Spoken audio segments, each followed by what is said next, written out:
नमस्कार साथियों, स्वागत है आपका आपके YouTube channel target with Prince. मैं हूं आपका दोस्त प्रिंस सिंह।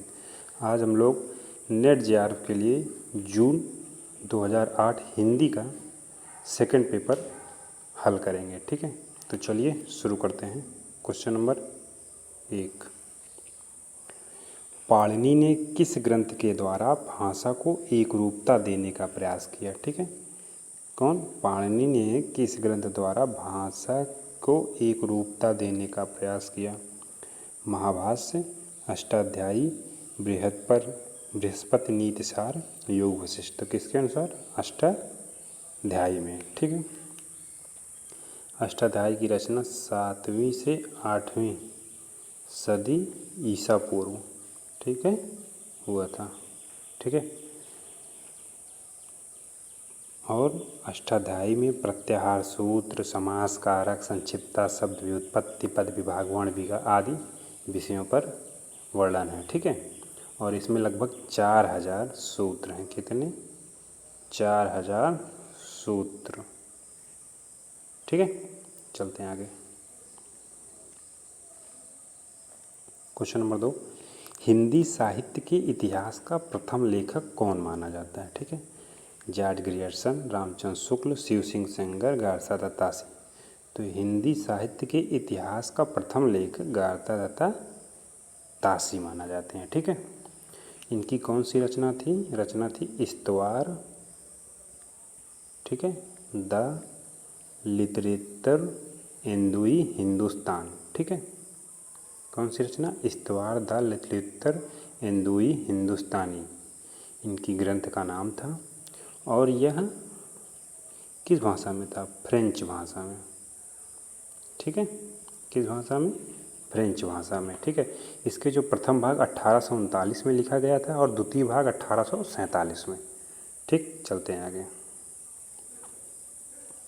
क्वेश्चन नंबर 3, आदिकालीन साहित्य में वीर रस की रचनाओं में किस भाषा का प्रयोग किया गया है? तो पिंगल, बुंदेली, डिंगल, राजस्थानी। तो आदिकालीन साहित्य में वीर रस की रचनाओं में डिंगल का प्रयोग। ठीक है, और वहीं श्रृंगार रस की रचनाओं में पिंगल का होता है। ठीक, तो डिंगल जो है ये अपभ्रंश प्लस राजस्थानी बोली मिल के बनता है। ठीक है, वहीं पिंगल अपभ्रंश प्लस ब्रजभाषा, ठीक है, मिलकर पिंगल। ठीक है, चलते हैं आगे। क्वेश्चन नंबर 4, साहित्य लहरी की विषय वस्तु क्या है? नायिका भेद, अवतार लीला, निर्गुण का खंडन, नीति। तो साहित्य लहरी का विषय वस्तु जो है नायिका भेद है। ठीक है, और साहित्य लहरी की रचना कब हुई थी? 1550 ईस्वी के लगभग। ठीक, इसके लेखक कौन से हैं? सूरदास। कौन है? सूरदास। ठीक है, चलते हैं आगे। क्वेश्चन नंबर 5, रामचंद्र शुक्ल ने प्रेमाख्यानक का परंपरा का प्रथम कवि किसे माना? मंजन, जायसी, मुल्ला दाऊद, कुतुबुन। तो किसे माना? कुतुबुन को। ठीक है, इनकी रचना कौन सी थी? मृगावती। कौन सी? मृगावती। कब लिखी गई? 1503 में। ठीक है, चलते हैं आगे। क्वेश्चन नंबर 6, जेहाल मुस्की मकुन तगाफुल दुराय नैना बनाए बतिया। पंक्ति किसकी है? अमीर खुसरो, मुल्ला दाऊद, चंद्रबरदाई, रसलीन।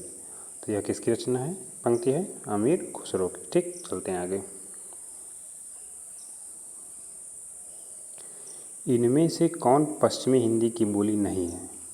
कौरवी, बुंदेली, मारवाड़ी, कन्नौजी। तो ये तीनों पश्चिमी हिंदी की बोली हैं, मारवाड़ी नहीं है। ठीक, मारवाड़ी राजस्थान की बोली है। ठीक है, चलते हैं आगे। क्वेश्चन नंबर 8, शब्द रचना में किसका योगदान नहीं होता है? प्रत्यय, धातु, उपसर्ग, पद। तो किसका नहीं होता है? पद का। ठीक है, नेक्स्ट क्वेश्चन।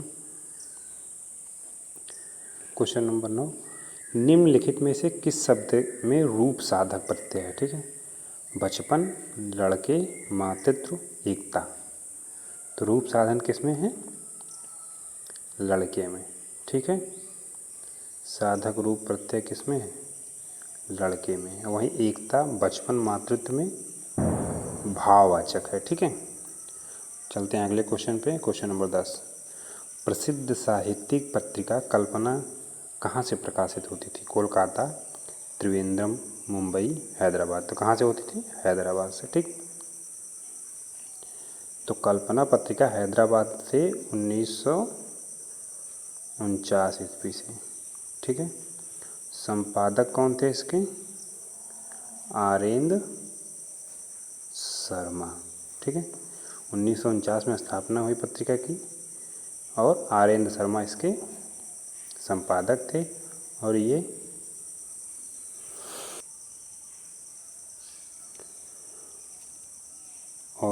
द्विमासिक पत्रिका थी। ठीक है, कौन सी? द्विमासिक पत्रिका कल्पना। ठीक, हैदराबाद से निकलती थी द्विमासिक पत्रिका। चलते हैं आगे।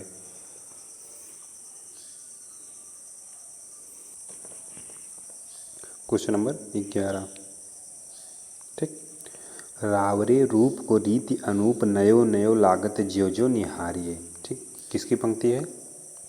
बोधा की, घनानंद की, ठाकुर देव। ये किसकी पंक्ति है? घनानंद की। ठीक है, वहीं ठाकुर की कौन सी पंक्ति प्रसिद्ध है? सेवक सिपाही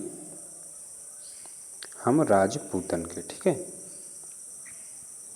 चलते हैं आगे। क्वेश्चन नंबर 12, केशव कह न जाय का कहिए देखत तब रचना विचित्र अति समुझ मन ही मन रहिए। किसकी काव्य पंक्ति है?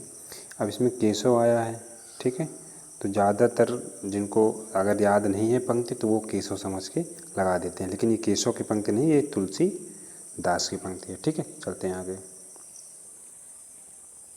क्वेश्चन नंबर 13, मिश्र बंधुओं में कौन नहीं है? सुखदेव बिहारी मिश्र, कृष्ण बिहारी मिश्र, श्याम बिहारी मिश्र, गणेश शंकर बिहारी मिश्र। तो इसमें से मिश्र बंधुओं में कौन नहीं? कृष्ण बिहारी। मिश्र बंधु कितने थे? 3। ठीक है, कितने मिश्र बंधु? 3। 3 में कौन कौन? सुखदेव बिहारी मिश्र, श्याम बिहारी, गणेश बिहारी। इनको याद करने का सबसे अच्छा तरीका क्या है? आप याद करिए गस्सू। ठीक, क्या? गस्सू। गा आधा सा फिर सा पे बड़ी मात्रा, गस्सू। ठीक, गस्सू। ग से गणेश बिहारी मिश्र, आधा सा से श्याम बिहारी मिश्र, अब सु से सुखदेव बिहारी मिश्र। ठीक, तो याद करने का ट्रिक। चलते हैं आगे। क्वेश्चन नंबर 14, इनमें से नई कहानी आंदोलन के साथ कौन कहानीकार नहीं जुड़ा था? मोहन, राकेश, कमलेश्वर, ज्ञान रंजन, राजेंद्र प्रसाद। कौन कहानीकार नहीं था? ये ज्ञान रंजन। ठीक है, चलते हैं आगे। क्वेश्चन नंबर 15, इनमें से गंगौली गांव किस उपन्यास के केंद्र में है? ठीक, जल टूटता हुआ, अलग अलग बैतरणी, आधा गांव, परती प्रकट था। ठीक है, तो गंगौली जो है ये आधा गांव उपन्यास का है। ठीक है, आधा गांव किसकी रचना है? राही मासूम रजा की। राही मासूम रजा। ठीक है, और आधा गांव की रचना कब हुई है? 1966 ईस्वी। ठीक, ये हो गया। और अलग अलग बैतरणी किसकी रचना है? ये शिव प्रसाद सिंह की है। किसकी? अलग अलग बैतरणी शिव प्रसाद सिंह। ठीक है, कब लिखी गई है? 1966 में। ठीक, परती प्रकथा किसकी रचना है? रेणु की। ठीक, कब लिखा गया है? 1957 में। ठीक, और जल टूटता हुआ रामदरस मिश्र। रामदरस मिश्र कब लिखा गया है? ये लिखा गया है 1969 में। ठीक, 1969। ठीक, चलते हैं आगे। कोर्ट मार्शल नाटक समाज की किस समस्या पर आधारित है? जातिवाद, नारी शोषण, युद्ध की समस्या, सांप्रदायिक। तो किस पे है? जातिवाद पे। ठीक है, कोर्ट मार्शल जो है 1971 91, ठीक, ईस्वी में लिखा गया। किसके द्वारा? स्वदेश दीपक, ठीक है। इसके रचनाकार हैं कौन है? कोर्ट मार्शल के स्वदेश दीपक। कब लिखी गई? 1991, ठीक। इसमें वर्ग और जाति का भयावह वर्णन है और ये भारतीय फौज में किस तरह हावी है ये इसमें चित्रण किया गया, ठीक है। चलते हैं आगे। क्वेश्चन नंबर 17, विजय देव नारायण शाही की कविताएं किस शतक में संग्रहित हैं? तो यहाँ पे शाही देख लीजिए, शाही और सक्सेना ये तीसरे में है, ठीक है। चलते हैं आगे। निम्न में से कौन सा उपन्यास विभाजन समस्या पर आधारित नहीं है? आधा गांव, आखिरी कलाम, झूठा सच, सूखे बरगद। आधा गांव है, सूखा बरगद भी है, झूठा, आखिरी कलाम जो है विभाजन समस्या पर नहीं है, इसमें सांप्रदायिक समस्या है। कौन सी? सांप्रदायिक। बाबरी मस्जिद की घटना है, ठीक है। कौन सी? बाबरी मस्जिद की घटना, ठीक। इसके लेखक कौन है? दूधनाथ सिंह, ठीक है। दूधनाथ सिंह। कब लिखी गई है? 2003 में, ठीक है। आधा गांव किसकी है? राही मासूम रजा की। सूखा बरगद मंजू एहतराम की। झूठा सच यशपाल की। कब? 1958 में, ठीक है। चलते हैं आगे। छायावाद का पतन किसका ग्रंथ है? नामवर सिंह, विजय देव नारायण शाही, देवराज उपाध्याय। तो किसका है छायावाद का पतन? डॉक्टर देवराज का, ठीक है। वहीं नामवर सिंह का इसी नाम से एक पुस्तक है, कौन सा? छायावाद। कौन सी रचना है? छायावाद के लेखक नामवर सिंह है, ठीक है। कब ये? 1955 में। जो छायावाद की पतन देवराज का है, ठीक है। और विजय देव नारायण का कौन सी रचना है? साहित्य क्यों, ठीक है। साहित्य क्यों। तो चलिए अगला क्वेश्चन, क्वेश्चन नंबर 20, ठेले पर हिमालय किसकी रचना है? ठीक, धर्मवीर भारती, अज्ञेय, निर्मल वर्मा, शरद जोशी। तो किसकी रचना है? धर्मवीर भारती की। ठेले पर हिमालय कब लिखी गई है? 1958 ईस्वी में, ठीक है। चलते हैं आगे। क्वेश्चन नंबर 21, स्थापना और तर्क में सही गलत का पहचानना है, ठीक है। जैसे वीर कर्म से पृथक वीरत्व कोई पदार्थ नहीं, वैसे ही सुंदर वस्तु से पृथक सौंदर्य कोई पदार्थ नहीं, ठीक है। ये तो स्थापना हो गया, ये सही है। वहीं सौंदर्य मनोगत नहीं वस्तुगत होता है, ये भी सही है। तो इसमें कौन सा सही होगा? इसमें सी, ठीक है। चलते हैं अगले क्वेश्चन पे। क्वेश्चन नंबर 22, नारी का आकर्षण पुरुष को पुरुष बनाता है और उसका अपकर्षण उसे गौतम बुद्ध बना देता है, ठीक। ये तो स्थापना हो गया। वहीं तर्क क्या है? गौतम के वैराग्य से यशोधरा के प्रति आकर्षण नहीं बल्कि बुद्धत्व प्राप्ति के लिए उनका संकल्प कारणभूत था, ठीक है। तो इसमें क्या है? ये स्थापना और तर्क दोनों गलत हैं, ठीक। ये सही है, ठीक। अगला क्वेश्चन, क्वेश्चन नंबर 23, भक्ति और प्रेम दोनों में समर्पण का तत्व समान है, ठीक है। क्या? भक्ति और प्रेम दोनों में समर्पण का तत्व समान है, सही है भाई। भक्ति और प्रेम स्व के परित्याग से संभव है, ये भी सही है। तो इसमें दोनों सही कौन सा है? डी सही, ठीक। क्वेश्चन नंबर 24, रहीमन पानी राखिए बिन पानी सब सून, पानी गए न उबरे मोती मानस चूर, ठीक है। ये तो हो गया स्थापना, जो कि सही है। अब तर्क क्या दे रहे हैं? धन बल और सत्ता बल के आगे पानीदार मनुष्य भी असमर्थ और निरीह है, ये गलत है, ठीक। पहला सही, दूसरा गलत, इसमें ए सही है, ठीक है। चलते हैं आगे।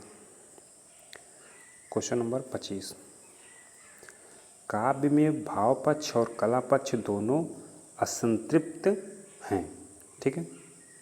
वहीं तर्क क्या है? रचना में भाषा और संवेदना परस्पर आश्रित हैं, ठीक है। तो इसमें दोनों सही है, तो इसमें बी सही है, ठीक। अगला क्वेश्चन, क्वेश्चन नंबर 26, प्रेम गली अतिशा करी तामे द्यो न समाये, ठीक, प्रेम की गली यदि साकरी है उसमें दो लोग नहीं समा सकते हैं। पंक्ति का अर्थ है प्रेम मनुष्य को सीमित कर देता है। ठीक है, तो इसमें कौन सा सही है? ए, ये दोनों सही है। ठीक, क्वेश्चन नंबर 27। जो ज्ञान मानवता को पीस डाले वह ज्ञान नहीं कोल्हू है। ठीक है, जो ज्ञान मानवता को पीस डाले वह ज्ञान नहीं कोल्हू, सही कह रहा है। अब इसका तर्क क्या? सच्चा ज्ञान मनुष्य को उन्नत करता है, उसे नष्ट नहीं, ये भी सही है। तो इसमें बी सही है। ठीक है, आज इतना ही, धन्यवाद। वीडियो अच्छा लगा हो तो लाइक शेयर और सब्सक्राइब करना ना भूलें। ठीक है, जिससे आप लोग सब्सक्राइब कर लीजिए, जिससे डेली आने वाले वीडियो आप तक पहुंचती रहे। धन्यवाद।